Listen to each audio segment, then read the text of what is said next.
tertinggal. Saudara, dalam masa kesusahan ini banyak anak-anak Tuhan yang jatuh. Apalagi nanti pada masa-masa ketika antikris itu datang, saudara. Dikatakan firman Tuhan, kesusahannya seperti belum pernah dialami, saudara. Hari-hari ini semua serba naik, saudara.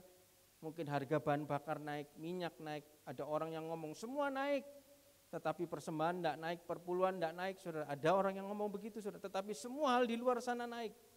Saudara, itu saja membuat banyak orang susah. Tapi pada kesempatan sore hari ini, saudara, ada berita firman Tuhan yang Tuhan mau berbicara kepada saudara dan saya, saudara, supaya hidup kita ini lebih kuat lagi. Kalau tadi pagi, saudara, kita belajar mengenai orang kaya sukar masuk dalam kerajaan surga, bukan berarti Tuhan Yesus itu benci kepada orang kaya. Bukan berarti Tuhan Yesus tidak mau kita semua yang ada di tempat ini menjadi kaya, saudara. Yang Tuhan Yesus tidak mau, saudara, ketika kita semua ini diberkati, saudara, dan bahkan sampai dikatakan kaya, tapi hati kita, hidup kita melekat kepada kekayaan itu yang Tuhan tidak mau, saudara.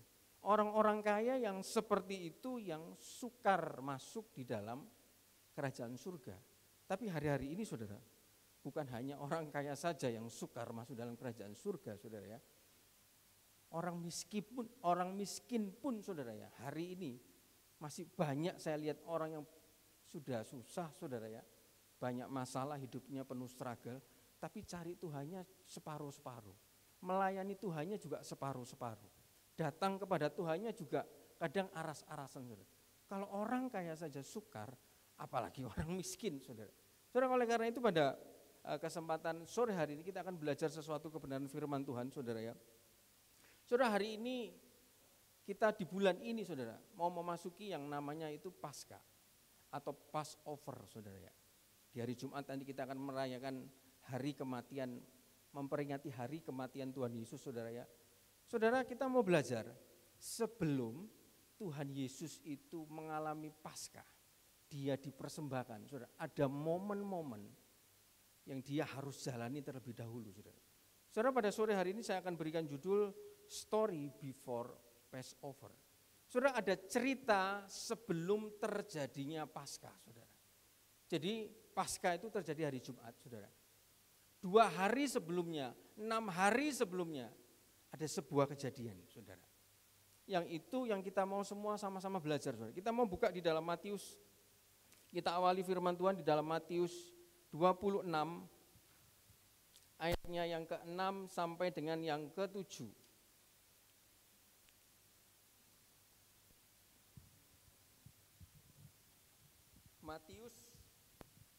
Matius 26 ayatnya yang ke-6 sampai dengan yang ke-7. Saya akan bacakan buat saudara, Matius 26 ayat yang ke-6 dengan perikopnya Yesus diurapi. Ketika Yesus berada di Betania, di rumah Simon si kusta, datanglah seorang perempuan kepadanya, membawa sebuah buli-buli pualam berisi minyak wangi yang mahal. Minyak itu dicurahkannya ke atas kepala Yesus yang sedang duduk makan. Saudara, kejadian Yesus diurapi ini bukan hanya ditulis di dalam Injil Matius, tetapi di dalam Markus juga ada, di dalam Yohanes juga ada. Saudara, bagian pertama ini kita mau melihat apa yang ditulis oleh Matius, saudara. Sebelum Yesus diurapi, saudara. Sebelum Yesus mengalami Paskah, saudara, dia datang ke Betania. Dan di Betania itu dia ngapain, saudara? Ternyata di dalam Matius ini dijelaskan dia itu masuk di rumah seorang yang bernama Simon si kusta. Jelas sekali di sini dikatakan Alkitab mencatat Simon si kusta. Pada saat itu bukan Simon sedang sakit kusta, bukan, saudara. Simon si kusta ini adalah orang yang pernah sakit kusta. Sakit yang pada saat itu dianggap sebuah kenajisan, sakit mengalami masalah yang tidak ada obatnya, saudara. Mengalami problem yang hari itu menimbulkan dia ini disingkirkan, saudara. Dan pada waktu itu tidak ada obat yang bisa menyembuhkan, tidak ada orang yang bisa menolong, saudara. Dan tiba-tiba dia ketemu dengan Yesus, dan Yesus menyembuhkan Simon dari sakit kustanya. Tapi sudah terkenal, ada julukan, saudara ya, Oh siapa? Simon, oh Simon si kusta itu loh. Nah, selang beberapa waktu setelah Simon ini disembuhkan dari sakit kusta, saudara lihat Simon si kusta ini mengundang Yesus. Mengundang Yesus ke rumahnya, saudara. Jadi saudara lihat, setelah dia mengalami mukjizat, saudara. Setelah dia mengalami mukjizat, dia disembuhkan dari sakit kusta. Saudara perhatikan, Simon tidak berhenti di dalam mukjizat itu. Berapa banyak orang ke gereja ketika dia sakit, saudara, dia ke gereja, dia cari Tuhan, setelah sakitnya disembuhkan, dia sudah hilang. Berapa banyak orang mengalami masalah, saudara, dia punya hutang, pekerjaannya lagi mampet, dia setia cari Tuhan, setelah diberkati, dia hilang, saudara. Tapi Simon ini enggak, saudara. Ketika dia menerima berkat Tuhan, dia menerima mukjizat, saudara. Dia tidak berhenti di dalam mukjizat itu, saudara. Dia undang Yesus ke rumahnya. Dia jamu itu Yesus. Dia kenyangkan itu Yesus, saudara. Dia beri makan Yesus. Dia berusaha mau menyenangkan hati Yesus. Dia tidak berhenti pada mukjizatnya, saudara. Tapi dia terus mengerjakan itu, saudara.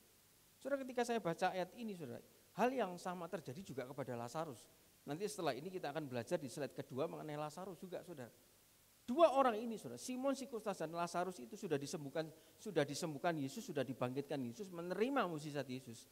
Tapi mereka berdua tidak berhenti pada mukjizatnya. Tapi mereka terus mengerjakan, saudara. Mengerjakan apa yang menjadi mukjizat Tuhan, mengerjakan keselamatan mereka. Saudara, saya teringat di dalam Filipi 2, kita akan lihat, saudara, ya, Filipi 2 ayat yang ke-12 sampai dengan yang ke-16, saudara. Saudara, kita semua orang percaya ketika kita sudah dibaptis, kita sudah menerima tiket keselamatan, saudara. Kita sudah menerima mukjizat Tuhan. Dengan kita tidak perlu bayar apa-apa, tinggal percaya Tuhan Yesus, dibaptis, saudara, kita menerima tiket keselamatan itu. Tapi apakah kita berhenti sampai di situ, saudara? Kita lihat, saudara, di dalam Filipi 2 ayat 12. Apa yang dikatakan, saudara, ketika seseorang itu dia mau menyenangkan Yesus, dia mau mengenyangkan Yesus. Ayat 12, hai saudara-saudaraku yang kekasih, kamu senantiasa taat. Karena itu tetaplah kerjakan keselamatanmu dengan takut dan gentar, bukan saja seperti waktu aku masih hadir. Tetapi terlebih pula sekarang waktu aku tidak hadir. Saudara lihat, ketika kita ini bisa setia, ketika kita ini terus mengerjakan apa yang menjadi kewajiban kita dalam menyenangkan hati Yesus, saudara ya. Kita berusaha menjamu Yesus dalam berbagai hal dengan kehidupan, karakter, sifat kita, itu bisa menyenangkan hati Yesus. Lihat, saudara, ayat 13 dikatakan apa? Kalau kita mengerjakan itu dengan taat dan setia, karena Allah yang mengerjakan di dalam kamu. Saudara, ketika kita melakukan, berusaha menyenangkan hati Yesus, mungkin dengan kesetiaan kita, mungkin dengan persembahan kita, mungkin dengan pelayanan kita, mungkin dengan respon hati kita, mungkin dengan kehidupan kerukunan kita, saudara. Saudara, ketika kita semua melakukan itu untuk Tuhan, itu berarti kan kita sedang menjamu Tuhan. Kita sedang mau menyenangkan hati Tuhan. Kita sedang mengerjakan keselamatan kita. Dan lihat, di dalam Filipi, orang yang sedang mengerjakan keselamatannya, secara otomatis, saudara, ada sesuatu pekerjaan yang Tuhan sedang kerjakan di dalam hidupnya. Saudara, di dalam ayat 13 dikatakan, karena Allah lah yang mengerjakan, bukan di luar kamu. Saudara. Dikatakan karena Allah lah mengerjakan di dalam kamu. Saudara, kita semua bisa murah hati. Kita semua hari ini bisa menikmati segala macam fasilitas. Kita semua hari ini bisa punya hati memberi, bisa memperhatikan orang yang susah, panti asuhan, orang miskin, segala macam. Saudara, apakah itu kehebatan kita? Dikatakan di sini, saudara, Allah yang mengerjakan di dalam kita. Sehingga setelah apa yang di dalam ini sudah dikerjakan Tuhan, oleh karena kita ini mau menjamu Yesus, ada sesuatu yang keluar, saudara. Saudara lihat, karena Allah yang mengerjakan di dalam kita. Baik itu kemauan kita atau kehendak apapun. Jadi saudara, pernah sekali saudara, saya setelah baca ayat ini, tiba-tiba saya kepingin pergi ke satu tempat, saudara. kepingin pergi ke satu tempat, kepingin bertemu dengan orang itu, kepingin ngobrol, just ngobrol saudara. Karena dikatakan lihat, karena Allah yang mengerjakan di dalam kamu baik kemauan. Tiba-tiba saya mau pergi ke situ. Saya tidak tahu kenapa saudara, tetapi ada keinginan keras. Kepingin mau pergi ke tempat itu, kepingin ketemu orang itu. Saudara.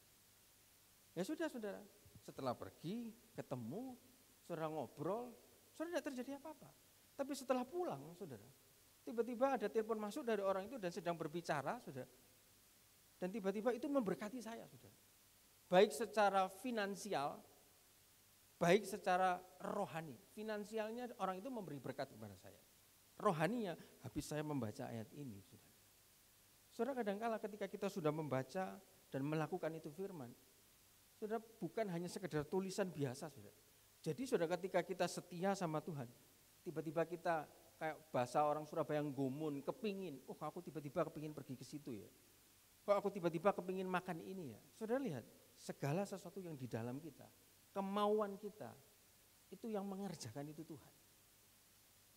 Dari hal kecil sampai hal besar. Jadi kita mau sombong apa saudara, kalau Tuhan sendiri yang mengerjakan di dalam kita. Dan kalau kita setia dalam hal itu di dalam ayat 14 saudara ya. Kita mengerjakan semua dengan tidak bersungut-sungut dan tidak berbantah-bantah saudara. Saudara ada upah yang kita akan terima. Upah apa saudara ya? Supaya kamu, ayat 15, supaya kamu tiada beraib dan tiada bernoda sebagai anak-anak Allah yang tiada bercela di tengah-tengah angkatan yang bengkok hatinya dan yang sesat ini, sehingga kamu bercahaya. Saudara ketika kita mau setia menyenangkan hati Tuhan, mengerjakan keselamatan kita, at least entah itu kita melayani atau seperti kemarin anak kaum muda, datang kaum muda mungkin tidak ada apa-apa, tidak ada riuh meriah, tapi hanya cuma membagi sampai jalan di tengah jalan. Kalau kita kerjakan itu saudara, dengan setia, itu seperti kita mengerjakan keselamatan. Yang ketika kita kerjakan tanpa berbantah-bantah, tanpa bersungut-sungut, itu tiba-tiba membuat ada cahaya keluar dari hidup kita. Hidup kita bisa bercahaya. Namanya bercahaya itu kan berarti menerangi, menjadi berkat. Kalau namanya menjadi berkat berarti orang yang menjadi berkat itu harus diberkati dulu. Berarti kan orang itu mendapat berkat yang daripada Tuhan. Saudara lihat ketika orang itu mengerjakan keselamatannya, dia mau menjamu Yesus, menyenangkan hati Yesus saudara. Bukan hanya dia bercahaya, dikatakan saudara, di antara mereka seperti bintang-bintang di dunia. Berapa banyak saya mendengar kesaksian saudara ya, bintang-bintang artis-artis dunia itu berasal daripada anak-anak Tuhan. Saudara kalau saudara pernah melihat film saudara, ada satu film saudara ya, di film itu sutradaranya itu mau mencari seorang ibu rumah tangga. Ibu rumah tangga yang umurnya STW lah, setengah tua saudara ya. Karena dia mau membuat sebuah film. Membuat sebuah film kehidupan rumah tangga yang di dalamnya rumah tangga ini dia hidup dengan mertuanya. Tapi mertuanya ini orang yang dekat dengan Tuhan. Judul filmnya itu War Room, ruangan peperangan. Saudara ketika saya melihat trailer film itu saudara, keluarga suami istri ini saudara. Suami istri ini diizinkan ada masalah dalam pekerjaan, ada masalah dalam keuangan, ada masalah dalam hubungan suami istri, ada masalah dengan anak. Tetapi ibu mertuanya yang notabene adalah ibu dari si lelaki ini, dia punya satu ruangan khusus saudara. Punya satu ruangan khusus yang tempat dia setiap pagi berdoa, setiap siang berdoa, setiap sore berdoa, setiap malam subuh berdoa. Dan ketika dia melihat anaknya adalah masalah saudara, dia tulis masalah anak itu, dia tempel di tembok, dia berdoa untuk masalah itu saudara. Sehingga film itu judulnya War Room. Dan sutradara ini mau mencari saudara, peran ibu ini itu harus orang-orang yang rohani. Supaya ketika di syuting saudara, bukan hanya sekedar acting, tetapi bisa keluar secara sesungguhnya. Saudara terlepas dari sutradara ini belum ketemu orang itu saudara. Tiba-tiba di satu kota yang lain saudara, di satu kota besar yang lain, Tiba-tiba ada sebuah keluarga. Ini bukan filmnya saudara, tetapi cerita artisnya di situ. Ada sebuah keluarga, tiba-tiba suaminya di PHK. Padahal istrinya itu seorang ibu rumah tangga, setengah tua, dia rajin ke gereja, dia rajin berdoa, dan dia ketika suaminya dipecat, suaminya akhirnya ngambil keputusan, mari kita pulang kampung. Sementara istrinya ini adalah seorang peran pembantu, figuran yang lagi mau mencari pekerjaan. Saudara, dia berdoa, aduh Tuhan, aku ini lagi mau membangun karir loh di kota besar ini. Tetapi suamiku ngajak saya pulang kampung ke kota kecil, saya bisa apa di sana? Di sana kota kecil. Saudara, dia tidak pernah tahu rencana Tuhan.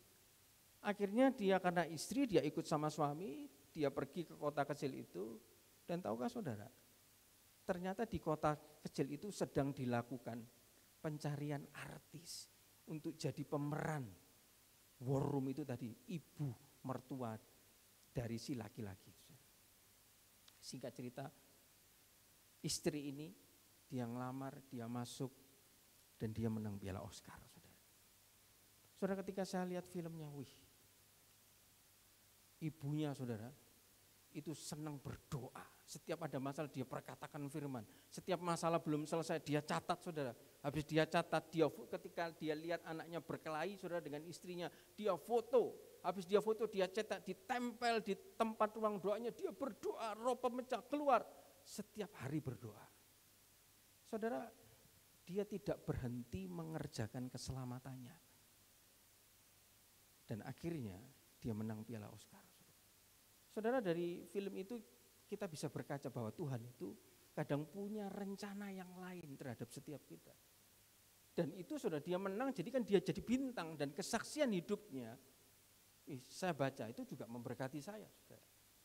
Kadang ketika kita mau menyenangkan hati Tuhan saudara, tanpa sadar, biarpun kita belum diangkat sama Tuhan, hal itu menggiring hidup kita. Seperti Filipi tadi saudara mengatakan, jadi bintang di dunia.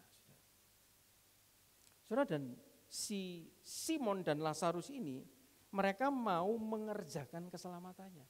Mereka tidak berhenti kepada berkat itu saja. Saudara, bagian yang kedua, ternyata ada orang-orang yang setelah dia sakit, dia cari Tuhan, dia dapat kesembuhan, dia lari daripada Tuhan. Ada orang punya hutang, pekerjaannya mati, dia berdoa cari Tuhan setia, diberkati saudara.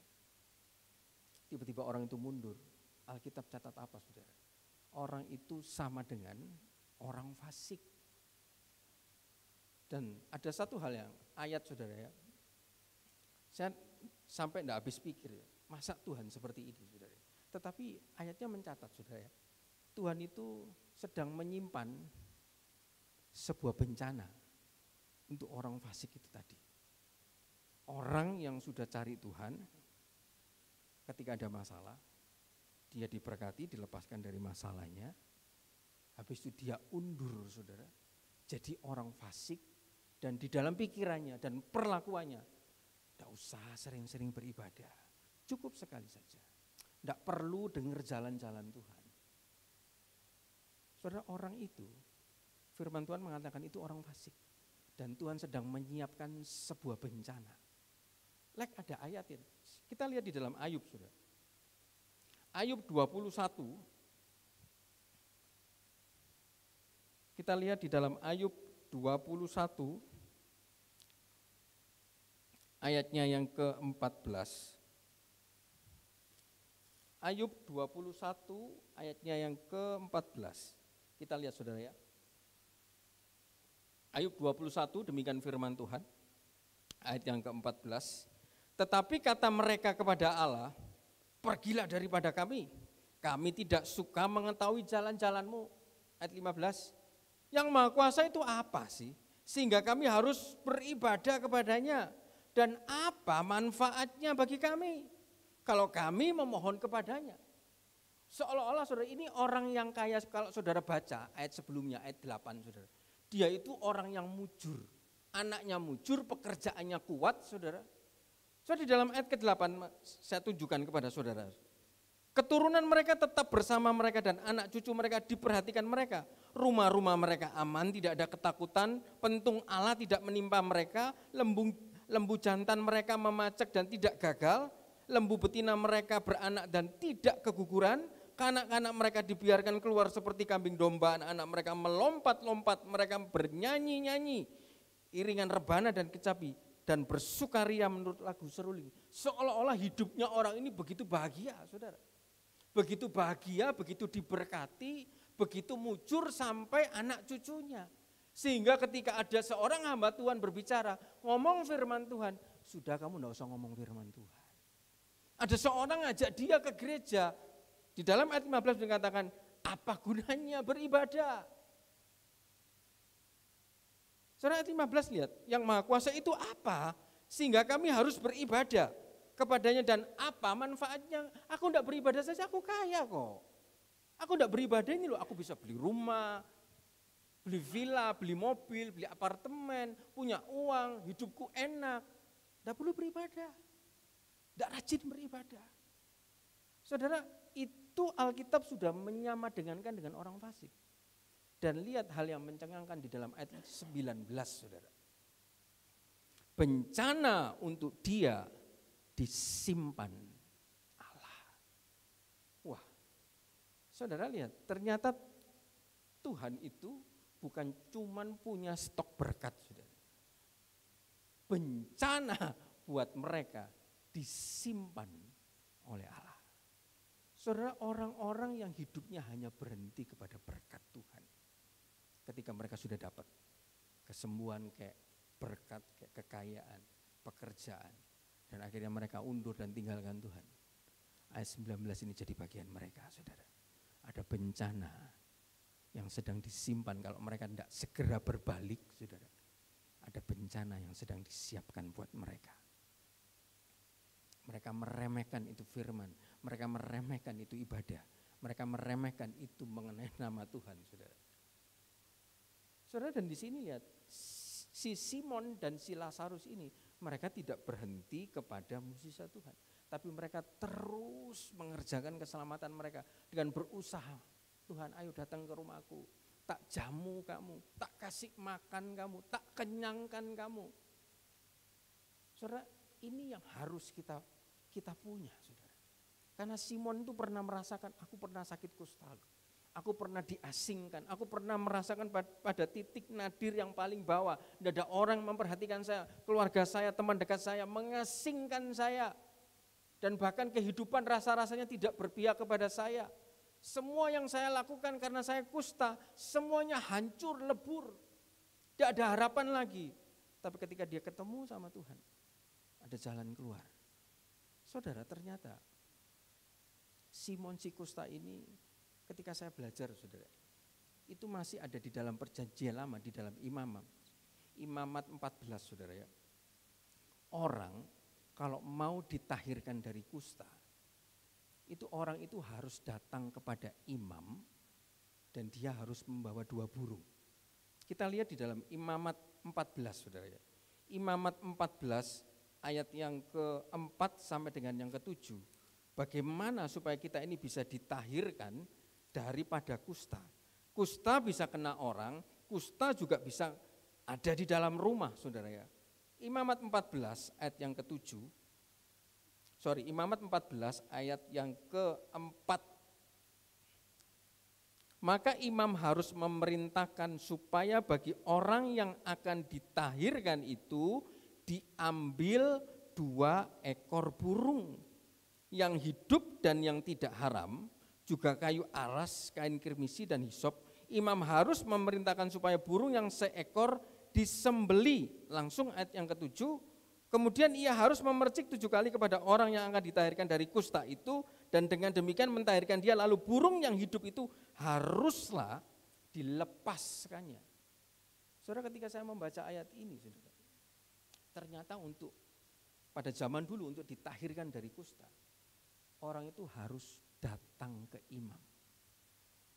Datang ke imam dengan membawa 2 ekor burung. Satu burung harus disembelih, satu burung harus dilepas. Saudara, penyembelihan itu apakah bukan gambaran kematian Yesus? Dilepas itu bukankah gambaran dari kebangkitan Yesus? Saudara, untuk memperoleh pentahiran, untuk memperoleh kesembuhan, untuk memperoleh mukjizat Tuhan, dibutuhkan kuasa penyembelihan dan kuasa kelepasan. Kuasa kematian dan kuasa kebangkitan yang itu hanya bisa diperoleh dari Yesus Kristus. Saudara lihat, pada zaman dulu orang mau bebas dari kusta, bawa 2 burung, 1 harus disembelih. Saudara, apa yang harus disembelih, dimatikan dalam hidup kita? Kalau bukan dosa, kalau bukan keinginan daging, kalau bukan keinginan pribadi egois kita, kepentingan kita, kemauan kita, kemanusiaan, kedagingan kita, saudara. Itu yang harus disembelih. Apa yang harus dilepaskan, saudara? Kadang kita harus melepaskan membagi berkat, melepaskan pengampunan, melepaskan mungkin kesabaran kita. Saudara, untuk kita hidup kita bisa tahir, ada kuasa kematian dan kuasa kebangkitan yang itu hanya diperoleh dari Yesus. Saudara, kusta bukan hanya kusta dari orang saja, saudara, ada rumah yang kena kusta. Saudara, di dalam Imamat 14 ayat 34, saudara, itu ada orang yang rumahnya, saudara, itu terpapar kusta, kayak rumah yang sedang terpapar COVID, saudara ya.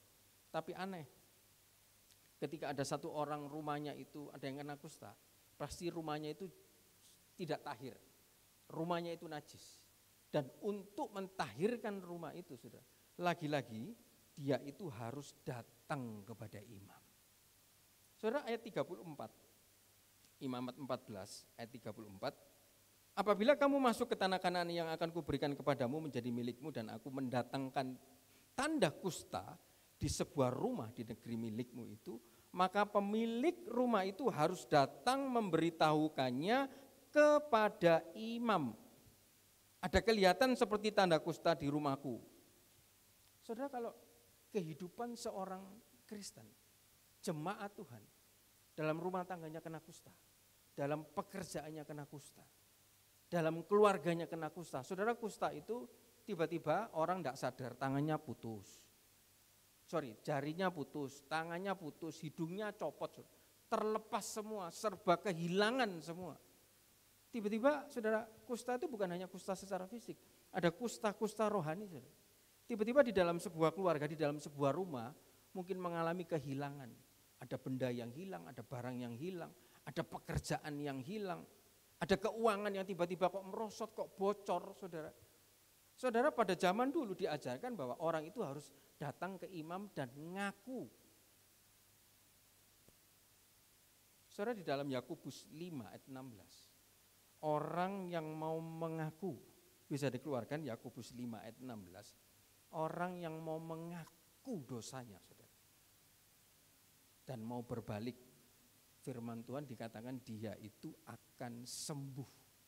Karena itu hendaklah kamu saling mengaku dosamu dan saling mendoakan supaya kamu sembuh.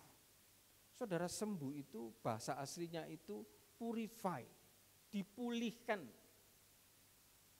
Saudara, kita tidak pernah tahu, saudara, kalau hidup kita ini lagi jauh daripada Tuhan. Kadang orang itu tidak sadar, dia itu lagi kena kusta. Sudah kena kusta, undur dari Tuhan, tidak datang ke imam, malah datang ke orang Farisi, saudara. Waduh, hidupnya tambah tidak karu-karuan, saudara. Tapi firman Tuhan mengajarkan ketika hidup seseorang jemaat itu kena kusta, dia datang ke imam, ke orang-orang Lewi, orang-orang pilihan Tuhan. Dia ngaku, dia bereskan salahnya, dosanya, habis begitu dikatakan dia bisa sembuh. Dan bukan hanya itu, saudara, ternyata ketika saya pelajari ayat 36, ketika dia sudah datang ke imam, maka imam harus memerintahkannya supaya rumah itu dikosongkan. Jadi saudara, ada orang yang rumahnya kena kusta, tiba-tiba dia datang sudah ke imam, Tuan Musa misalnya, Tuan Harun, rumahku ini habis ada orang kena kusta. aku mau ditahirkan. Dia sudah ngaku kan, seperti pada waktu pertama COVID kan orang sembunyi-sembunyi saudara. Kalau kena COVID kan sembunyi-sembunyi, tidak berani ngaku. Karena kalau ngaku pasti akan diisolasi saudara. Entah itu dikirim kemana, mending aku diem. Saudara, pada zaman itu kusta itu sama seperti COVID itu. Kalau orang ngaku kusta, wah pasti nanti dia dicibir orang, loh kok bisa kena kusta ya, keluarga itu pasti ada dosa. Loh kok bisa kena kusta ya, wah jangan deket-deket dengan orang itu. Saudara, ketika orang itu sudah ngaku, berarti kan sudah ada langkah pertama untuk penyembuhan. Setelah dia datang ke imam, imam ngomong, kosongkan semua isi rumahmu. Atau kalau boleh saya artikan, saudara, semua yang menghubungkan dia dengan dosa itu harus dijauhkan. Saudara, kadang ada orang dia tidak mau datang ke gereja karena dia ada sakit hati dengan seseorang, karena dia ada tidak suka dengan seseorang, saudara. Saudara, hal itu harus dia akui, harus dia bereskan ke imam, ke orang Lewi, saudara. Jangan dia datang ke orang yang salah. Dan habis begitu dikosongkan, diputuskan hubungannya dengan orang-orang yang membuat dia itu jadi lebih sakit hati, saudara. Supaya dia ini bisa sembuh, saudara. Karena kalau enggak, saudara, dulu ketika saya masih merokok, saudara, ada satu perkataan, saudara, kalau kamu mau berhenti, jembatannya itu harus diputus. Saya sudah berhenti merokok, saudara. Tetapi korek saya, saudara, saya dulu punya korek banyak. Ada sipo, saudara, bisa nyala, ada gambar perempuan, ada gambar menara Eiffel, bisa keluar lampunya, ada api yang bara, banyak, saudara. Itu ada di lemari saya. Saya sudah berhenti merokok, saudara. Tapi setiap pagi saya mau bekerja, saya buka lemari saya dan saya mau pakai baju, saya lihat korek itu, kok bagus ya. Saya ambil koreknya, saudara. Saya ceklik-ceklik ini, enak ya, bagus ya korek ini. Mulai teringat lagi, saudara. Wah, enak ya kalau merokok pakai korek ini ya. Saudara, tanpa sadar itu menghubungkan saya dengan dosa lagi. Dan tiba-tiba enggak lama, seminggu lagi saya ngerokok lagi. Sampai saya ambil keputusan, tak buangi semua ini korek saya. Supaya jembatannya untuk menghubungkan saya dengan dosa itu lagi berhenti. Saudara, sama ketika hidup kita, hidup orang-orang itu lagi kena kusta. Entah itu pekerjaannya, keuangannya. Pasti ada kusta-kusta yang belum dibereskan. Ada sesuatu yang belum dikosongkan, diputus, sehingga terus lagi saudara hidupnya kembali ke lubang yang sama. Saudara, pada bagian pertama ini kita belajar, saudara. Kalau kita ada salah, ada dosa, kita putuskan jembatannya, saudara. Jangan sampai kita berhubungan dengan itu lagi. Bagian yang kedua, saudara, kita mau belajar dari kitab Yohanes. Tadi kita belajar dari kitab Matius, saudara. Sekarang kita lihat apa yang Yohanes tulis mengenai Tuhan Yesus ketika dia ada di Betania, saudara. Yohanes 12, ayat pertama sampai yang ketiga, masih tetap sama ceritanya mengenai Tuhan Yesus, saudara. Masih tetap sama ceritanya, Yesus juga diurapi di Betania. Tapi ada yang beda, saudara. Saya bacakan buat saudara, Yohanes 12 ayat yang pertama. Yesus diurapi di Betania. 6 hari sebelum Paskah, Yesus datang ke Betania. Saudara, kalau di Yohanes ini mencatat 6 hari. Kalau tadi yang di Matius itu 2 hari sebelum Paskah. Jadi Tuhan Yesus sudah sampai di Betania, dan ketika dia di Betania dia melakukan beberapa tindakan. Salah satunya tadi datang ke rumah Simon si Kusta. Dan sebelum datang ke rumah Simon si Kusta, ternyata dia datang duluan ke rumahnya Lazarus. Yang dijelaskan oleh Yohanes, 6 hari sebelum Paskah Yesus datang ke Betania, tempat tinggal Lazarus. Tadi rumahnya Simon si Kusta. Beda, saudara ya. Simon dan Lazarus itu berbeda. Saudara, ketika saya selidiki ini, dulunya saya berpikiran, oh ini bagian yang sama. Tetapi ini beda, saudara. Tadi di rumah Simon si Kusta, Yesus datang, Yesus diurapi. Dan sekarang Yesus datang di rumahnya Lazarus, dia juga diurapi. Saudara, ada apa dengan ayat ini? Kita mau belajar, saudara ya. 6 hari sebelum Paskah Yesus datang ke Betania, tempat tinggal Lazarus. yang dibangkitkan Yesus dari antara orang mati. Saudara tahukah saudara, Tuhan itu tahu loh. Dia tahu lebih dulu apa yang akan terjadi dalam hidupnya. Termasuk dia tahu dia akan disalib. Dia tahu dia akan mati. Saudara, tahukah saudara Betania ini letaknya itu tidak jauh dengan Yerusalem. Cuma 3 kilo dari Yerusalem. Tempat Tuhan Yesus harus memikul salib.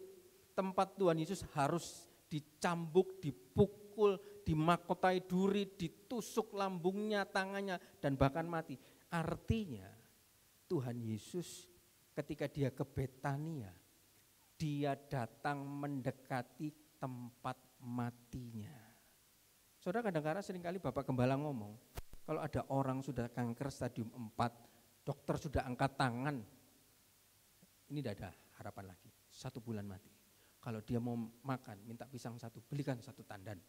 Kalau dia mau berenang, mau mandi, tidak usah dibawa kolam renang, bawa ke laut. Kan artinya disenangkan, saudara ya, sebelum dia mati. Tapi aneh, Tuhan Yesus tahu dia mau mati. Justru dia tidak mengambil langkah menghindar dari kematiannya. Justru dia tidak mengambil langkah mau kumpulkan orang semua untuk supaya dia mendapat perlindungan, supaya dia tidak jadi mati. Tidak loh saudara, dia tahu hari matinya. Tapi ketika hari matinya, lihat yang dia lakukan, dia membesuk, dia mengunjungi, tadi dia mengunjungi Simon si kusta, dan di Yohanes dia mengunjungi Lazarus. Siapa mereka berdua? Mereka berdua adalah orang-orang yang telah ditolongnya. Saudara lihat, sifat karakter Tuhan Yesus. Ketika ada anak-anaknya yang susah, dia senang mengunjunginya. Dia senang mendatanginya. Kalau hari ini kita ada yang susah, ingat dulu kita pernah ditolong. Kalau Lazarus dan Simon si kusta pernah ditolong Tuhan, dia dikunjungi lagi oleh Tuhan. Saudara lihat, luar biasa sekali, Tuhan Yesus keluar dari wilayahnya. Dia mau masuk ke Betania, dekat tempat matinya, hanya untuk, saudara, no big deal. Tidak ada urusan penting, diundang pejabat negara kayak, diundang mungkin raja kayak, enggak saudara. Ternyata dia mau memperhatikan jiwa. Lihat saudara, sifatnya Yesus. Biarpun dia tahu kalau dia ke Betania, ini dekat dengan tempat salibnya. Dia tidak lari dari salibnya. Dia tidak buang itu salibnya, saudara. Saudara, seseorang kalau dia mau mengalami peninggian daripada Tuhan, mau tidak mau, dia harus pikul salibnya. Dia tidak boleh menghindar dari salibnya.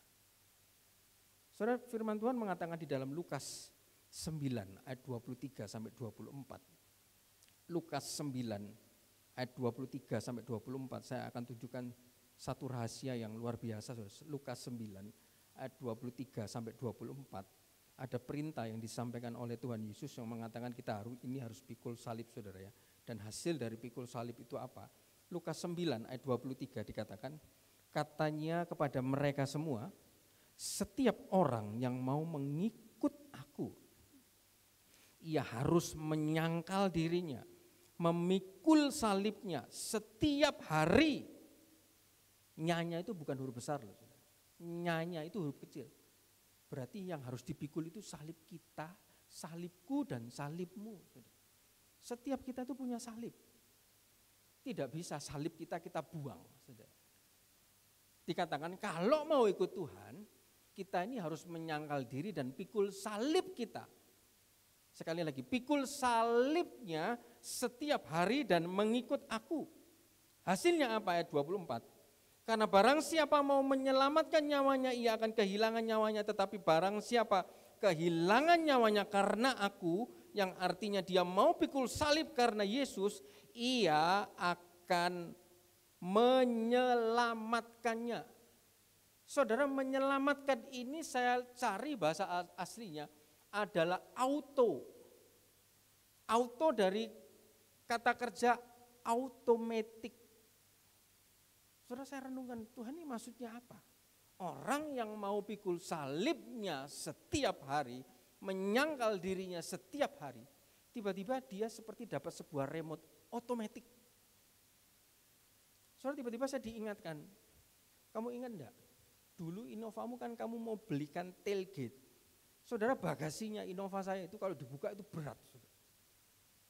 Dan saya cari, oh ternyata ada tailgate, ada bagasi otomatis, saudara. Tinggal satu tekan, buka sendiri. Tinggal kita datang ke bagasi itu, ayunkan kaki, saudara. Bagasi itu buka sendiri, tanpa ada effort yang berat. Karena ada remote otomatisnya. Harganya kurang lebih hampir 6 juta. Saya tawar 5 enggak dikasih, saudara. Wes lah enggak apa-apa. Saya pikir buat fitness saja. Dan tiba-tiba saya diingatkan itu. Saudara, kalau kita ini mau pikul salib menyangkal diri setiap hari, ada sebuah remote otomatis yang dari surga. Otomatis apa, saudara? Saudara, otomatis ketika kita mau menyangkal diri, tiba-tiba saudara, berkat itu secara otomatis. Saudara. Pertolongan dari Tuhan itu secara otomatis kita dapat. Keselamatan yang tadi dikatakan saudara, selamat dalam hal pekerjaan, selamat dalam hal kesehatan, selamat dalam hal keluarga, selamatnya itu menyangkut dalam segala hal secara auto. Kalau kita mau menyangkal diri dan pikul salib setiap hari, berkat itu auto, saudara. Promosi itu auto, peninggian itu otomatis. Lihat contohnya apa? Saudara ingat Daud, saudara. Daud itu, dia itu pikul salib, saudara. Dari semua kakak-kakaknya dia bekerja di istana. Daud tidak boleh bekerja di istana. Kamu harus menjaga kambing domba. Ya kalau dipercaya sebuah perusahaan besar sama papanya, enggak. Dia harus pikul salib, dia dibedakan dari orang lain. Dia disepelekan sama bapaknya, dia tidak dihargai sama bapaknya. Tapi Daud tetap pikul salib, apa yang ditanggung jawabkan kepada Daud, dia jaga itu. Ketika bapaknya yang seolah-olah tidak bisa menjadi contoh dalam hidupnya, sudah seolah-olah tidak bisa berbuat adil dalam hidupnya, ketika bapak yang tidak sempurna ini menyuruh si Daud, kamu antar ini makanan kamu jadi catering untuk kakakmu, dia pikul salib dengan dia taat, saudara. Justru pikul salib ketika dia ada di padang gurun jaga 2-3 ekor kambing, dia pikul salib jadi tukang catering, ngantar catering ke kakaknya yang suka ngolok-ngolok dia, saudara.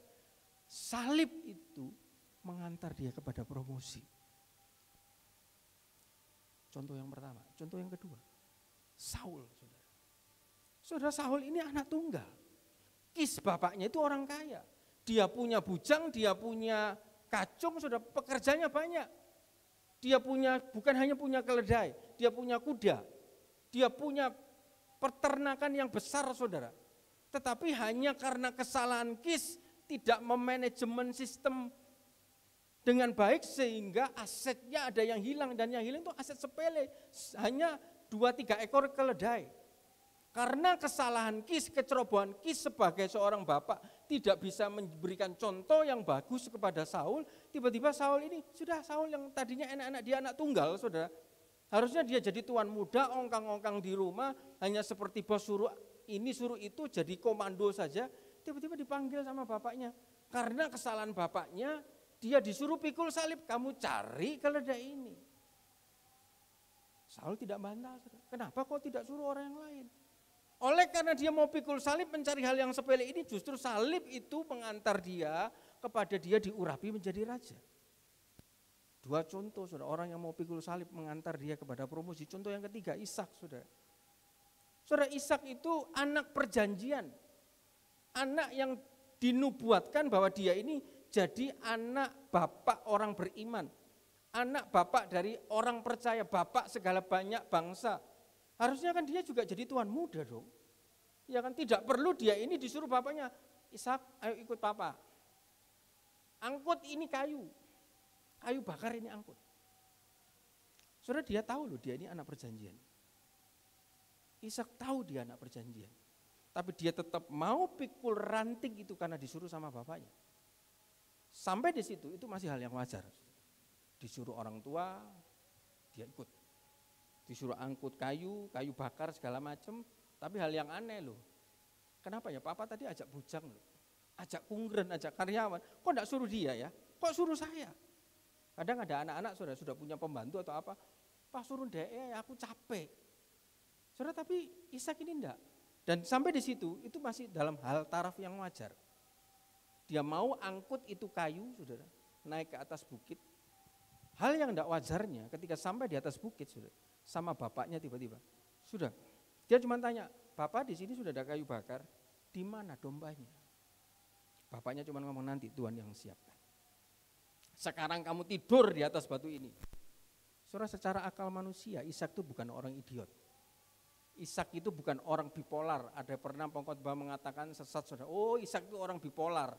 Jadi disuruh apapun ganggong gitu, saudara. Enggak, saudara. Dia ini 100%, 100% itu sadar.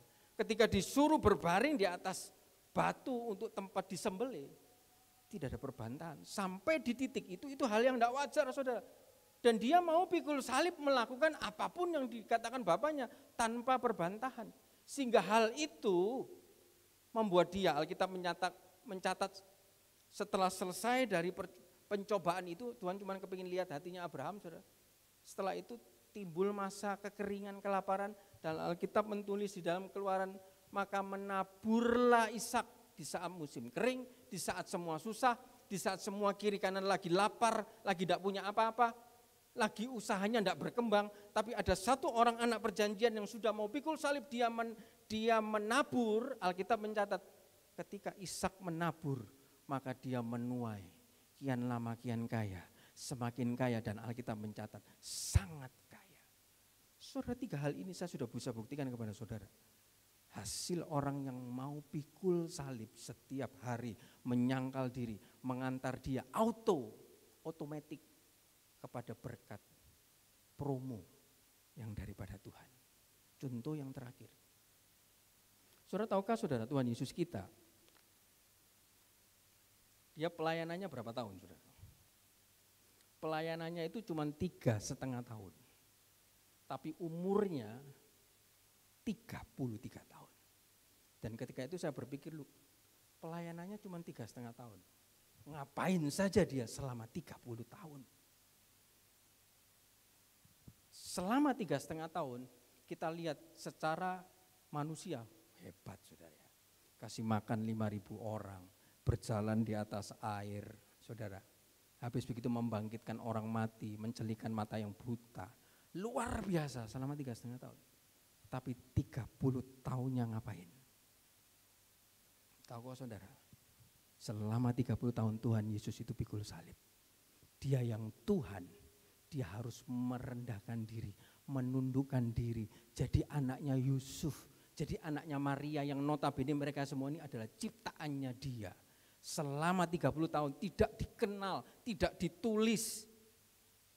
Cuma ditulis sekali umur 12 dia berdebat dengan ahli-ahli Taurat di sinagoge, terus dibawa pulang. Tidak ada kehebatan apapun, tidak ada riuh meriah apapun selama 30 tahun. Saudara, kalau saudara disuruh nunggu sampai 30 tahun. Kalau Yusuf masih 13 tahun, tapi Yesus Tuhan kita, dia pikul salib. Harus ambil kayu, potong itu kayu. Ke sana belikan ini mama. Saudara, itu tiap hari itu saudara. Dia tahu dirinya ini adalah Tuhan. Tapi dia tahu hukum ini harus berjalan. Tidak pernah dicatat saudara. Selama 30 tahun itu ngapain Tuhan Yesus. Dan saya percaya dia tetap ada dalam asuhan Yusuf dan Maria. Dia tetap anak yang menghormati ayah dan ibunya. Dia tetap anak yang mau dengar apa perkataan dari ayah dan ibunya. Saudara, cuman dicatat sedikit ketika umur 12, ketika ada hari raya Paskah atau Pentakosta, saudara. Orang tuanya mau ke Yerusalem, tiba-tiba Yesus ketinggalan di Bait Allah dan mereka lagi berdebat di situ. Dan orang-orang takjub, umur 12 tahun kok cek pintere. Saudara, enggak tiba-tiba dia sudah pinter di umur 12, enggak tiba-tiba orang sudah kamu pulang. Aku ini Tuhan, aku mau jadi Tuhan, aku mau jadi Mesias. Enggak loh saudara, Disuruh pulang sama mereka, ayo pulang sus. Pulang sudah. Apakah itu tidak pikul salib? Selama 30 tahun. Dan tiba-tiba peninggian itu auto. Saudara ingat, berapa kali Tuhan Yesus ditinggikan? Pertama kita tahu, saudara, dia pikul salib, dia mati, dia bangkit. Itu dia ditinggikan oleh Tuhan, karena dia mau pikul salib. Dia lewat jalan Via Dolorosa, dipukuli, di segala macam, dibunuh, mati, bangkit. Tapi sebelumnya, dia mengalami peninggian 2 kali. Kapan? Pada saat dia dibaptis. Lihat, promosi itu tanpa dia minta. Bapaknya yang di surga, langsung langit terbelah. Ada suara, inilah anakku yang kukasihi. Saudara, efek akibat dari pikul salib. Automatik berkat itu datang kepada orang yang mau pikul salib. Tuhan tidak minta ditinggikan, saudara. Tapi ketika pas waktunya, sudah lama, selama 30 tahun menunggu, hidup susah, pikul salib.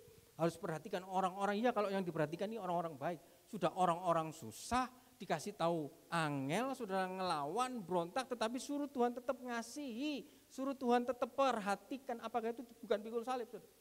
Setiap saudara dan saya punya salib-salib, saudara. Jangan dibuang. Saya pernah berbicara pada adik ipar saya, saudara ya. Dia sudah jadi dokter. Tapi satu kali kelak, saudara ya, dia bekerja di Mojokerto. Dan waktu itu kontraknya mau habis. Dia percaya diri bahwa dia akan diperpanjang. Karena kerjanya bagus. Dia juga di situ dapat julukan dokter cantik, saudara ya. Saya bilang sama istri saya, suruh dia pulang. Buka praktek di rumah. Suruh jaga orang tua nih. Papi dan mami. Kok dia tidak mau? Saudara, kadang ada anak itu yang tidak cocok dengan orang tua. Dia ini agak kurang cocok dengan mamanya, saudara. Jadi saya cuma ngomong sama dia, jangan merasa kamu sekarang sudah dokter, sudah bisa punya penghasilan, ingat toh jasane mereka orang tua. Wis ndakku enak di sini daripada ribet nanti di rumahku ribet pasti. Dia cuma pilih pulang seminggu sekali. Seminggu sekali pun kadang, saudara, ya namanya orang sudah tua, ya sudah, maklumlah, itu mami. Ya sudah mami, mau diapakan lagi? Pikul salib, kamu belum nikah, jagaan mereka. Ya kan ada Koko sama Cece. Ya enggak apa-apa, Koko sama Cece nanti kalau itu sing Koko sing ngelakuno, berkatnya jatuh niku, enggak apa-apa kok tak kasih no. Dengan senyum-senyum begitu, saudara. Saudara, seolah-olah salib itu dibuang. Dan tiba-tiba, saudara, dia merasa, lu kontrak pasti diperpanjang kok. Saudara, kontraknya udah diperpanjang. Tiba-tiba pimpinannya ganti baru, dan ganti baru dia enggak suka sama dia, tikat.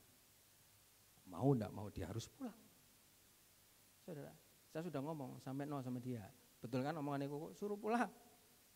Saudara sudah mau pulang, rumahnya sudah mau dibuat sebuah klinik. Papi mertua saya ngobrol sama saya, sudah, Pi nanti saya bantu. Sudah mau dibangun, beli ini, beli itu. Dia dapat tawaran, saudara, jadi dokter di Papua. Gajinya berkali lipat-lipat, tak bilang jangan. Kok sudah pasti keterima. Gajinya tinggi, sudah lihat profilku. Jangan, kamu ini buang salibmu loh. Jangan. Makso, saudara. Dia interview akhirnya. Yang tadinya 90% keterima, tiba-tiba ketika interview ditolak, saudara. Ya toh, sudah 2 kali. Ya. Saudara, tapi salib itu enggak gampang loh, pikul salib, saudara. Dia iya ketika ketemu saya, tetapi ketika ketemu salib, dia enggak kuat. Dia cari, saudara. Ada orang nawari lagi di Purwokerto, saudara. Sudah pasti keterima, lihat profilnya dia. Sudah keterima sampai ke sana, sudah. Enggak jadi, dokter yang lama kembali. Saudara, kadang-kadang orang tuh mau buang salib. Saudara, salib kita jangan dibuang. Selagi ada kesempatan, kita mau pikul salib, saudara. Kita bisa pikul salib. Itu Tuhan mau kasih kita remote automatic tadi itu, saudara. Tiba-tiba otomatis tidak pernah dipikir oleh Daud. Dia bisa dipromosi oleh Tuhan. Tidak pernah dipikir oleh Saul, dia bisa diurapi jadi raja. Tidak pernah terpikir oleh Ishak, dia nabur dalam kondisi susah. Dia otomatik taburannya, dia mengalami tuaian. Tidak pernah terpikir oleh Tuhan Yesus. Dia cuma paling mau dibaptis, tiba-tiba ada suara.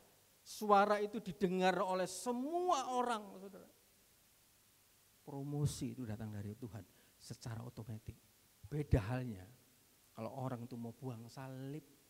Saudara, di dalam 2 Samuel 11 ayat 1 sampai 4. Saudara, itu bercerita mengenai musim perang, saudara. 2 Samuel 11 ayat 1 sampai 4. Pada waktu itu musim perang, dan pada waktu itu pergantian tahun harus perang, saudara, supaya untuk mengakuisisi sebuah tempat. Daud sudah jadi raja, yang tadinya Daud suka ikut perang, pikul salib dengan dia berperang. Tapi karena dia sudah ada di zona nyaman, dia tidak mau pikul salib, dia tidak ikut perang. Suruh semua prajuritnya berperang, dia ongkang-ongkang di rumah, bangun pagi, jalan-jalan di atas soto rumah, dan lihat perempuan mandi. Lihat, orang yang tidak mau pikul salib, saudara, hasil akhirnya dia itu akan terkena noda. Setelah lihat perempuan mandi, saudara, tiba-tiba jalannya mulai miring, keinginan hatinya sudah mengikuti matanya, sehingga tiba-tiba dia terkena noda. Saudara, kita bisa baca di dalam Ayub 31, bisa dikeluarkan. Ayub 31 ayat yang ke-7. Ayub 31 ayatnya yang ke-7 dikatakan, jikalau langkahku menyimpang dari jalan dan hatiku menuruti pandangan mataku, dan noda melekat pada tanganku. Lihat, orang yang tidak mau pikul salib, saudara. Saudara, ngomongnya gampang pikul salib, tapi melakukan loh, sukar, saudara. Kita habis dimaki sama orang, ada orang tidak suka sama kita pikul salib, kita baik sama mereka. Saudara, itu tidak gampang loh, saudara. Ada orang habis ngejak uang kita, ngata-ngatain kita, menjelekan, menjatuhkan nama kita. Tiba-tiba ketika dia susah, dia minta tolong sama kita. Harusnya secara daging, syukur kamu. Itu balasannya, kamu kapan hari jelekan saya. Tapi namanya pikul salib, kita harus tolong sama dia. Kita tidak salah, kita harus dimarahi, dimaki, mendapat sesuatu hal yang tidak enak. Karena kita melakukan kebenaran, tapi kita tidak marah, kita tetap ucap syukur. Saudara, itu pikul salib. Orang yang mau pikul salib, saudara, ingat saudara, ada remote auto tadi. Tapi orang yang tidak mau pikul salib terkena noda. Saudara, di sini Yesus ketika dia datang ke Betania, dia itu mau pikul salibnya. Dia tidak lari dari salibnya. Secara daging, saudara, Tuhan kalau boleh cawan ini berlalu. Tapi dia tidak buang salibnya. Dia malah mendekati itu salibnya. Mau tak pikul. Saudara, tidak gampang loh, saudara. Saudara tahu 2-3 hari lagi saudara akan ditangkap, masukkan penjara, ditembak mati. Apakah saudara masih bisa ucap syukur? Masih bisa melayani orang, memperhatikan orang lain? Yesus, contoh Mesias kita, dia bisa. Dia tahu dia akan mati, tapi dia malah mendekati tempat kematiannya. Dia datang ke Betania. Saudara, Betania itu adalah house of death, house of anointing. Tahukah saudara? Dengan Yesus mau pikul salib dan dia mau memperhatikan jiwa orang lain. Siapa yang diperhatikan? Simon dan Lazarus, saudara. Orang yang muridnya habis disembuhkan. Dia mendapatkan double anointing. Di rumah Simon dia diurapi di kepalanya. Di rumah Lazarus, saudara kalau baca nanti kita akan lihat, dia diurapi di kakinya. Ada double anointing. Ada double pengurapan. Kalau kita semua punya hati mau memperhatikan jiwa kepentingan orang lain di saat kita pun susah, saudara. Ada double urapan yang disediakan buat kita. Ada double berkat yang Tuhan sediakan buat kita. Saudara, terbukti 2 kali Yesus diurapi. Diurapi bukan dengan minyak jelantah. Nanti kita mau lihat minyak apa yang diurapi untuk Tuhan Yesus. Saudara, saya mengotbahkan salib-salib begini. Sebelumnya saya juga pikul salib, saudara. Saudara, di dalam slide saya, itu di bagian bawah yang slide yang tadi kita baca, saudara. Itu ada tulisan Sencen Cina. Saudara, ini hasil dari salib saya. Senantiasa kalau saya dikasih tugas khotbah, saudara, pulang saya pasti lapor istri saya, minggu suamimu khotbah. Tolong ya, jaga hati, jagalah, jangan jadi batu sandungan. Jaga semua. Kadang-kadang iblis serang dari orang-orang dalam. Sampai pulang tadi pagi pun saya masih pikul salib, saudara. Saudara, ketika saya dikasih tahu saya harus firman, dan Tuhan sudah taruh mengenai pikul salib, saya harus lewati pikul salib itu dulu. Hari Kamis, Jumat pagi. Saya belum dapat ini firman, tetapi ketika Jumat pagi, saudara ya, tiba-tiba kok saya ditaruh mengenai, habis ini kan Paskah. Jangan kamu menyampaikan tentang Paskah, sampaikan tentang hal sebelum Paskah, apa yang dilakukan sama Yesus. Saya cari, saudara, saya berdoa, akhirnya ketemu Yohanes 12 ini. Dan ketemulah mengenai pikul salib ini. Belum dapat apa-apa saudara slide-nya. Sudah saya kerja seperti biasa. Tiba-tiba di tengah-tengah pekerjaan, saudara, ada telepon masuk. Telepon masuk itu dari klien saya. Tapi pegawai klien saya. Yang notabene klien saya ini sudah saya kerjakan bertahun-tahun, tapi dia masih ada hutang ke saya kurang lebih 6-7 bulan fee saya belum dibayar. Harusnya, saudara, orang kalau belum bayar, saudara, sorry ya, aku belum bisa bayar karena aku enggak punya duit. Pasti, jamin saya bilang, oh enggak apa-apa, enggak usah 6 bulan, saudara. Klien saya dari 2018 saja ada yang belum bayar, saudara. Saya enggak pernah tagih. Sampai dia sungkan-sungkan sendiri, saudara. Saudara, tiba-tiba telepon ini berdering, saya pikir, wah, puji Tuhan ini mau dibayar. Ternyata tidak, saudara. Ternyata dia memberikan pekerjaan baru. Saya cuma bercanda. Ya, tak kerjakan pekerjaannya. Cuman bayar dulu dong punyaku. Sambil bercanda, seperti ini nada suara saya seperti ini. Saya enggak tahu bahwa telepon itu di speaker. Dan ternyata bosnya dengar. Langsung automatic ngamuk, saudara. Saya disemprot habis-habisan, saudara. Sampai sebentar. Loh, kenapa Bu? Enggak, tapi saya dengar, saudara, marahnya, makinya, saudara. Wih, yang membuat seperti kalau daging sate, saudara, seperti dikipas, saudara. Sudah mau omop, saudara. Kalau ada level 1, level 2 nih, sudah naik level 1, level 2, level 3. Wih, seperti dikipas, saudara. Dengar, saudara, makiannya, marahnya, umpatannya, saudara. Dengar saya. Habis saya nanti tak telepon lagi. Mati. Saudara, di dalam sini sudah, biarpun Alex sudah nyampaikan firman, sudah ada ketetapan dalam hati. Gak patek biarpun kon gak bayar, ya kan. Wis, gak akan tak kerja no. Sudah mantap di sini. Lek bisa, teleponan, balesen. Kamu tuh kurang ajar. Saudara sudah dikasih suara, saudara. Kasih suara. Jangan kamu sombong mentang-mentang kamu begini. Toh semua barang-barangmu utang semua. Ngomong begitu sama dia. Saudara, sudah mau tak telepon, saudara. Sudah berhenti, enggak usah pakai saya juga enggak masalah. Saya enggak butuh uangmu. Berapa kamu bayar saya? Kamu bayar setiap tahun itu harusnya naik. Setiap tahun saya dapat pemotongan, saudara. Seperti bunga sudah dipotong, disepit, saudara. Iya, kalau bunga-bunga yang liar disepit, dipotong enggak apa-apa. Fiku dipotongi terus setiap tahun, saudara. Setiap tahun, saudara. Tapi saya tetap sabar, saudara. Ada pernah satu kali, saudara, saya itu sudah buat janji meeting dengan orang lain, saudara.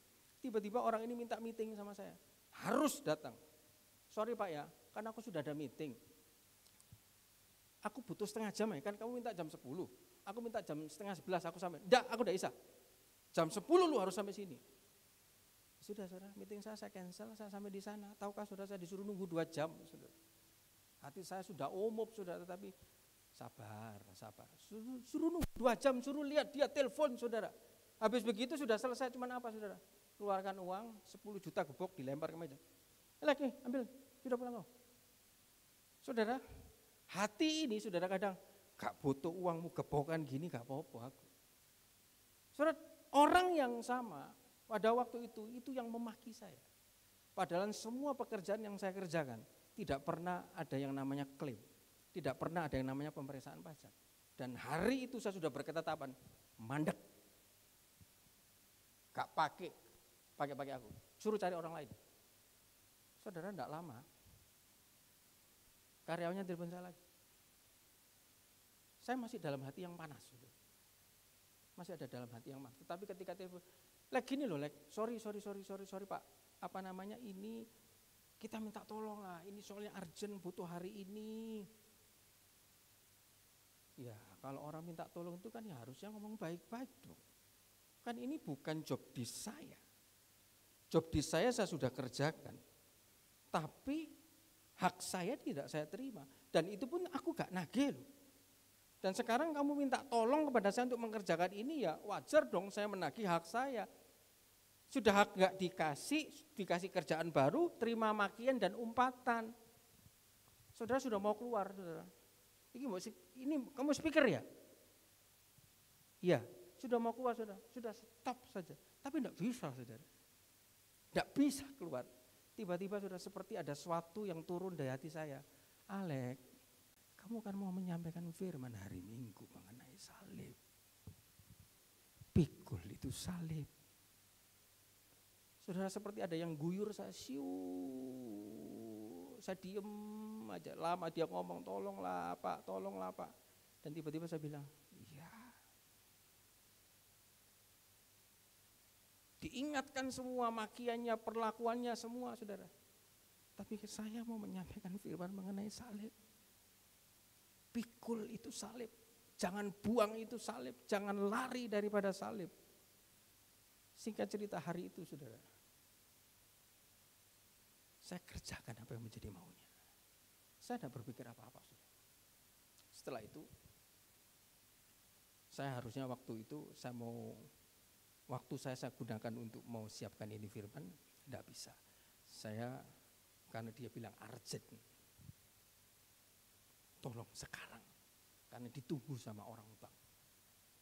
Dia butuh jasa intelektual, accounting saya sama intelektual tax saya, pajak saya, untuk membuat sebuah report yang bagus supaya melicinkan jalannya. Saya buat, dan itu 2 jam. Tadinya dia minta 1 tahun, tiba-tiba setelah saya sudah kasih, ternyata salib itu belum berhenti. Kurang, buat lagi kau, 3 tahun lagi. Orangnya minta 4 tahun, ya saya tunggu sekarang ya. Saudara, saya mau marah sudah tidak bisa. Daging saya ngomong, durung dibayar, salib mau ono bekasi, bu salib mana? Ya wis, iya. Saudara, saya cuma jawab iya. Saya tidak berpikir A, tidak berpikir B, tidak berpikir C. Kepala saya sudah cekot-cekot, saudara. Karena kan harus berpikir mantengi angka, saudara. Ada margin yang saya harus pikir, penjualannya, piutangnya, hutangnya, neracanya, laporan laba ruginya, teksnya. Harus saya buat sebuah laporan yang bagus. Ya, saya gitu aja. Habis itu sudah saya mau refreshing, sudah. Saya keluar dengan istri saya, sudah. Enof, gimana aku? Kita cari makan. Nge-mall saja kita. Kita lagi cari makan, sudah.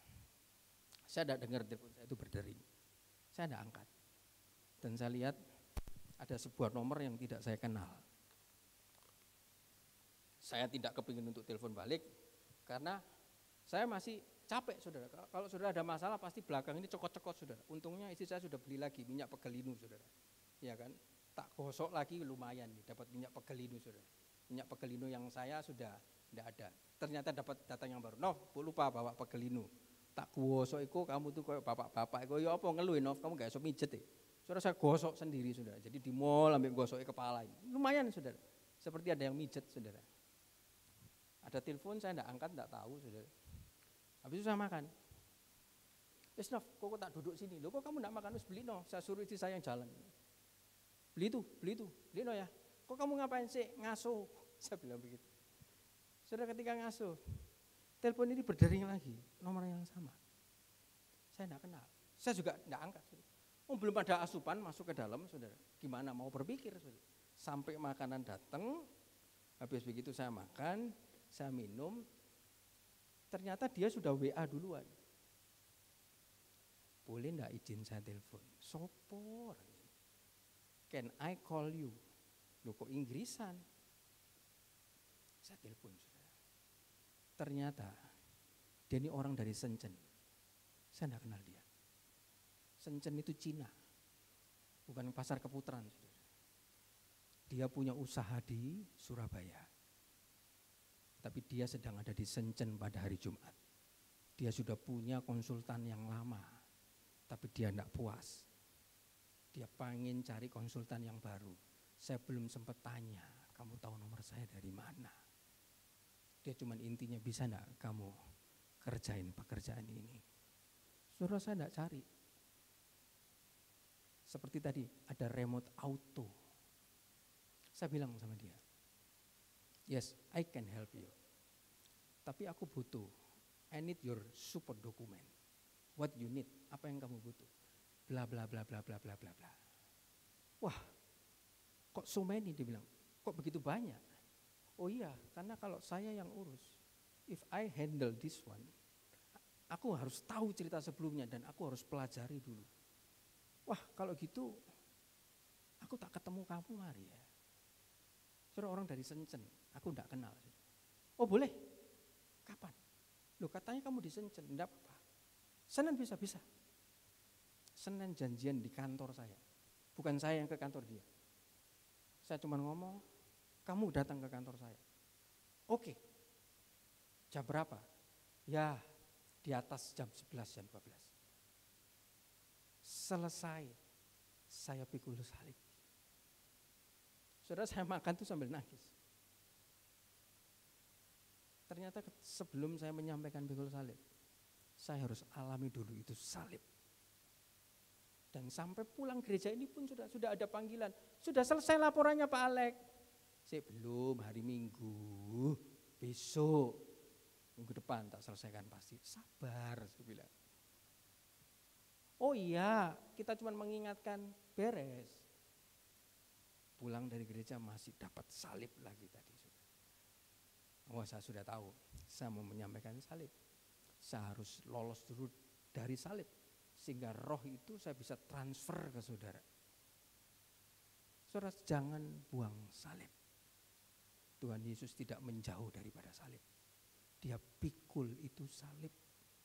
Dia tahu dia mati, dia pikul itu salib. Salib apapun yang ada dalam hidup saudara, kecil, besar, dari keluarga, dari tetangga, dari teman, dari saudara, dari orang tua, dari siapapun itu saudara.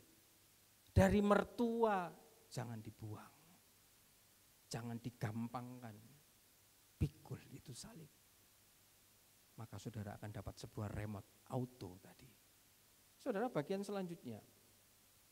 Kita lihat saudara, Yesus ketika dia mau pikul salib, dia mau memperhatikan jiwa, dia dapat double anointing. Saudara, di dalam Yohanes 12 ayat ketiga, Yesus diurapi di kakinya. Di dalam Matius 26 ayat yang ketujuh, Yesus diurapi di kepalanya. Saudara, ini sebuah momen yang berbeda.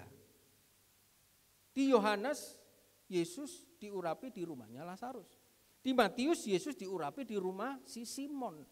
Tetapi kita mau belajar, saudara, dari siapa yang mengurapi itu. Yang mengurapi itu ternyata adalah Maria.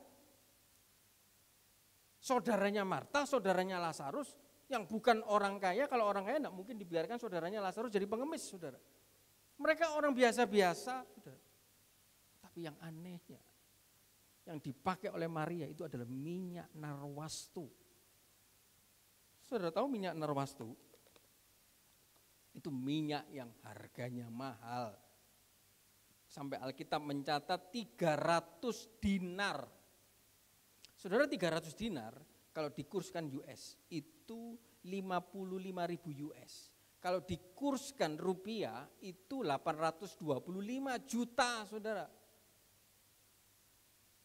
Saudara, bayangkan Maria yang bukan orang kaya, dia simpan semua hasil pekerjaannya, hanya untuk membeli minyak ini. Lihat saudara, disimpan sama Maria. Perempuan wanita yang bijaksana saudara. Itu dia pandai memanage keuangan. Dia pandai untuk menyimpan. Perempuan yang bijaksana saudara. Lihat Maria ini, dia bekerja, dia simpan, dia belikan itu minyak narwastu saudara. Dia simpan. Perempuan yang bijaksana tidak suka berfoya-foya. Tidak suka belanja ini, belanja itu. Dapat penghasilan suami dapat atau dikasih orang tua dapat, dibior beli ini, beli itu. Perempuan bijaksana, dia pandai untuk menyimpan. Dan dia tidak pelit, dia mau berkorban. Bayangkan saudara, Maria ini bukan orang kaya. Dia simpan, sisihkan dari hasil pekerjaannya. Kerja setahun loh saudara. Mau enggak gajimu 1 tahun, tiba-tiba kalau Tuhan suruh ambil semua, kasih sama Pak Herman. Ini kan seperti itu saudara. Gajinya dia, tabungannya Maria selama 1 tahun, karena dia melihat sosok figur Tuhan Yesus. Selama ini dia jadi sosok yang bisa memberkati saudara. Dia belikan tabungannya 1 tahun itu minyak narwastu. Dan dia mau korbankan itu kepada Yesus. Kita lihat hati si wanita ini. Dia hati yang punya kerelaan yang all out untuk Yesus. Berapa banyak orang yang cari Tuhan itu separuh-separuh saudara. Tapi Maria ini all out, cari Tuhan Yesusnya all out saudara. Buktinya apa? Saudara, kalau saudara baca di dalam Matius 26, dituangkan saudara minyak itu harganya mahal loh saudara. Harganya mahal, kalau saudara punya parfum mahal kan paling pakai sekali, cik, ciris gitu kan sudah bau. Saudara. Tapi itu dipecahkan, diurapkan di kepalanya Yesus. 2 kali, pertama di Yohanes, diurapi dulu di kakinya. Kenapa kok harus di rumahnya Lazarus? Karena itu rumahnya dia. Saudara, diurapi pakai rambutnya, pakai kakinya, dia ambil setengah kaki, separuhnya. Dia pakai separuhnya, diurapkan di kaki. Setelah itu Yesus melayani lagi di rumah Simon, dia pakai sisanya, dia urapkan, tuangkan semuanya. Sampai Alkitab mencatat seluruh ruangan bau semerbak wangi. Lihat, dia tidak eman-eman sama Yesus. Berapa banyak orang kalau terhadap pekerjaan Tuhan, terhadap kebutuhannya Tuhan. Saudara, kita ucap syukur kalau kita masih dipakai untuk bisa jadi kepanjangan tangannya Tuhan. Harusnya Tuhan tidak perlu kita bisa, saudara. Yang punya segalanya kok. Tapi kalau Tuhan izinkan kita diperhadapkan dengan pekerjaan Tuhan dan kita eman-eman, saudara. Ini si Maria ini orangnya itu, dia itu all out, saudara. All out itu artinya dia kalau korban tuh tidak tanggung-tanggung, gak setengah-setengah, saudara. Tabungan 1 tahun, dibelikan itu, dipecahkan, cuma 2 kali tempo, selesai. Apa enggak eman? Dia bukan orang kaya. Tapi saudara, ternyata itu juga adalah salibnya dia. Harus mengurapi kakinya dengan rambut. Enggak gampang loh saudara. Siapa yang di sini pernah cuci kaki orang tuanya? Cuci kaki pakai tangan saja saudara. Kadang orang kalau enggak biasa pasti kan risih saudara. Tapi dia ini cuci kakinya Yesus pakai rambutnya dia. Berarti kan orang yang wanita yang betul-betul dia ini yang punya hati yang besar. Selain dia pandai menyimpan, tidak suka foya-foya, dia orang yang tidak pelit, all out dalam berkorban. Ini yang kita mau contoh. Apa yang dia dapat? Orang pertama yang ditemui Yesus, Maria. Ketika Tuhan Yesus mati, bukan muridnya yang dikasihinya, bukan Petrus, bukan Yohanes, bukan Yakobus. Orang pertama yang ditemui Yesus. Atau DPO, orang yang dicari Yesus pertama kali, ada orang yang paling sering berkorban untuk dia. Kalau hidup kita suka berkorban untuk pekerjaan Tuhan. Saudara, kita ini jadi DPO-nya Tuhan. Seperti tadi pagi, bukan DPO untuk mau dihajar, dikasih bencana, bukan. DPO untuk dituangi berkat sama Tuhan. Kalau kita dalam berkorban, punya hati seperti Maria, all out. Dia beli minyak narwastu itu, saudara. Minyak narwastu itu salah satu wewangian yang sangat harum, saudara. dan sering dipakai sebagai minyak urapan. Dan tahukah saudara, salah satu minyak urapan yang untuk masuk ke ruang maha suci itu wanginya harus sewangi minyak narwastu. Supaya apa saudara? Ketika imam besar masuk ke ruang maha suci, tidak kedapatan bau daging. Hidup kita harus harum saudara. Supaya pelayanan kita ketika sampai ke hadapan Tuhan saudara, itu tidak bau daging kita. Kalau semakin banyak keharuman dalam hidup kita, cara berpikir kita, omongan kita, hati kita, iman kita, reaksi kita, respon kita, pikul salib kita, semuanya kedapatan harum saudara. Tidak ada bau daging lagi dalam hidup kita. Saudara, dikatakan firman Tuhan ketika imam itu membawa sebuah kayak buli-buli berisi minyak urapan sehingga baunya wangi saudara, memenuhi semua ruangan. Tiba-tiba saudara, asap awan kemuliaan Allah itu turun. Saudara, ketika hidup saudara dan saya tidak ada bau daging di hadapan Tuhan, tiba-tiba automatik tanpa saudara sadari, kemuliaan, kemegahan yang daripada Tuhan itu akan melingkupi kehidupan saudara. Sampai seperti Musa, orang lihat wajahnya pun tidak bisa. Saking dia kumpul terus dengan Tuhan. Jadi hawanya Tuhan itu nempel di Musa. Saudara, bagian yang terakhir, ketika Yesus sudah diurapi double portion, Yesus harus masuk ke Yerusalem, harus naik keledai. Jadi ini ada 4 cerita saudara ya. Tadi Yesus ada di Betania di rumah Simon, Yesus ada di Betania di rumah Lazarus, Yesus mau pikul salib saudara. Yang ketiga tadi Yesus diurapi double portion. Yang keempat kita belajar setelah dia dari Betania, dia masuk ke Yerusalem, dia mau mendekati salibnya. Dan di Yerusalem dia harus firman Tuhan naik keledai. Kenapa kok harus keledai? Kenapa kok bukan kuda? Kan lebih gagah Yesus naik kuda. Saudara, Prabowo saja kalau naik kuda saudara, wah gagah saudara ya. Coba kalau naik keledai, wah kan culun saudara. Tapi Yesus mau naik keledai loh.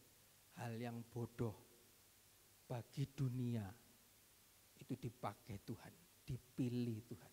Bukan berarti ya sudah kita tidak usah sekolah, bodoh-bodoh saja, tidak usah. Saudara, kadang-kala orang dunia melihat tindakan kita itu kayak orang bodoh.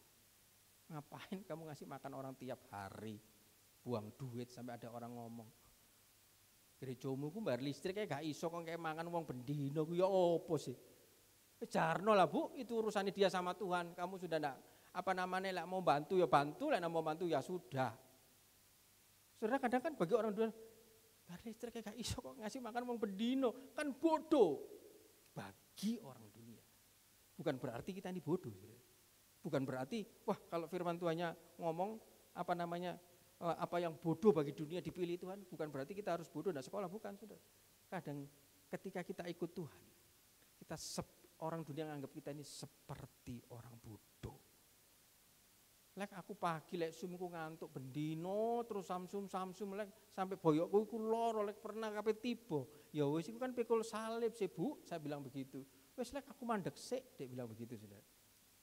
Durung kok lek Selasa Jumat aku mulai teko kerja lek kesel kabeh durung adus, dia bilang begitu. Pikul salib Bu, saya bilang begitu. Wes mandek sik. Wah, angelek. Yo jenenge pikul salib, saya bilang begitu. Saudara, bagi orang dunia ini kan bodoh saudara. Tapi lihat saudara, apa yang bodoh bagi dunia itu dipilih Tuhan. Kadang kita melakukan seperti orang dunia, lihat goblok wong iku memang. Ngapain pagi sore ke gereja, durung firmani suwe, enggak tahu nanti jiwa baru ini gimana. Moga-moga tahan terus saudara, banting saudara ya. 3 jam loh saudara, ya kan, bukan orang biasa. Habis dibilang enggak butuh orang kaya sama Tuhan, dicoba datang orang kaya, ya kan, bisa atau tidak. Saudara, kadang-kadang kita ini kalau sebelum menyampaikan firman saudara, atau sesudah itu pasti kita dicoba saudara. Saya sudah nyobain dulu pikul salib ini saudara, makanya saya berani ngomong pikul salib, saya sudah dicoba saudara. Saudara lihat, kadang apa yang bodoh bagi dunia itu dipakai oleh Tuhan. Bukan berarti kita bodoh, tapi kalau kita mau membodohkan diri hanya untuk kepentingan Tuhan.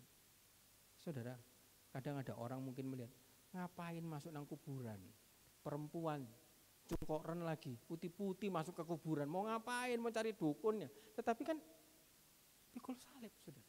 Bagi orang dunia kan bodoh seperti itu, saudara. Tetapi lihat, bukan berarti yang melakukan itu bodoh, enggak, saudara. Kalau kita mau membodohkan diri hanya untuk kepentingan Tuhan. Saudara, kok rasanya kurang percaya. 1 Korintus 1 ayat 27 sampai 29. 1 Korintus 1 ayat 27 sampai 29. Saya akan bacakan buat saudara ayat 27, tetapi apa yang bodoh bagi dunia dipilih Allah untuk memalukan orang-orang yang berhikmat, dan apa yang lemah bagi dunia dipilih Allah untuk memalukan apa yang kuat, dan apa yang tidak terpandang dan hina bagi dunia dipilih Allah, bahkan apa yang tidak berarti dipilih Allah untuk meniadakan apa yang berarti. Berapa kali ada tulisan dipilih Allah, dipilih Allah, dipilih Allah. Saudara, seolah-olah kita melakukan tindakan kebodohan-kebodohan.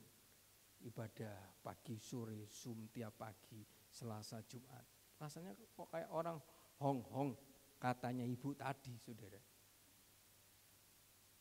Tapi lihat saudara, itu membuat kita auto nanti entah kapan. Tapi saya percaya firman Tuhan. Kalau kita membodohkan diri, suatu saat, entah itu kapan, promosi itu akan datang menghampiri kita semua. Kenapa kok Tuhan tidak pakai kuda? Di dalam Mazmur 147 ayat 10, Tuhan itu benci kegagahan kuda. Tuhan itu benci kaki kuat laki-laki. Tuhan tidak suka dihampiri dengan Tuhan ini loh, saya sudah ngelayanin engkau loh Tuhan ya. Kurang apa saya? Saya sudah kasih perpuluhan, persembahan, belum lek Jumat datang lagi. Shalom Bapak Ibu Saudara, wah gimana saudara ya kan, penjumat datang terus shalom. Wah shalomnya ini bukan shalom memberikan hormat, tetapi shalom harus pikul salib saudara ya kan. Lek sudah di shalom tidak dibalas saudara, repot saudara ya kan. Sudah Zoom setiap pagi, Selasa Jumat ada bonusnya shalom itu tadi saudara ya kan. Minggu kebaktian belum lagi keras saudara 3 jam suwe dalam nama Tuhan Yesus supaya kuat nanti jiwa baru saudara ya. Saudara, apa yang bodoh bagi dunia itu dipilih Allah, dipakai Tuhan untuk perkara besar. Saudara, lain waktu saya akan jelaskan saudara. Ketika Tuhan Yesus naik keledai, di atas keledainya itu ada pakaian murid-muridnya. Tapi ketika keledai itu berjalan, ada pakaian orang-orang ikut Tuhan. Murid-muridnya ketika ketemu keledai, dikatakan Tuhan kamu pergi ke sana, sudah disiapkan sebuah keledai. Kalau kita mengikut Tuhan, pikul salib, ada sesuatu yang sudah disiapkan buat kita. Dan murid-murid itu dia menaruh pakaiannya di atas keledai dan diduduki sama Yesus. Tapi orang-orang yang bukan murid-murid taruh bajunya di jalan, dilangkai sama keledai, habis itu dipakai lagi. Habis begitu mereka taruh pohon, taruh ranting, saudara, itu gambaran daging. Saya tidak ada waktu untuk menjelaskan itu, nanti next saja. Tapi intinya apa saudara? Kadang Tuhan izinkan kita ada di titik nol. Titik nol itu titik apa? Titik kita tidak punya apa-apa. Titik kita susah. Titik kita harus pikul salib menghadapi orang-orang yang seperti tadi. Saudara, justru titik nol itu menghantar saudara kepada mukjizat Tuhan. Ingat, mana yang dari surga itu datang kepada orang Israel ketika mereka mengalami titik nol, rotinya habis. Burung puyuh yang disuruh didorong sama angin surga itu datang ketika persediaan daging mereka habis. Kadangkala mungkin diizinkan tabungan kita ada titik nol, hidup kita mengalami titik nol, tapi percayalah ketika saudara dan saya mau pikul salib, akan ada mana dan burung yang dari surga akan diizinkan datang dalam kehidupan saudara dan saya. Puji Tuhan, demikian firman Tuhan, semoga bisa menjadi berkat. Saya kembalikan kepada Bapak.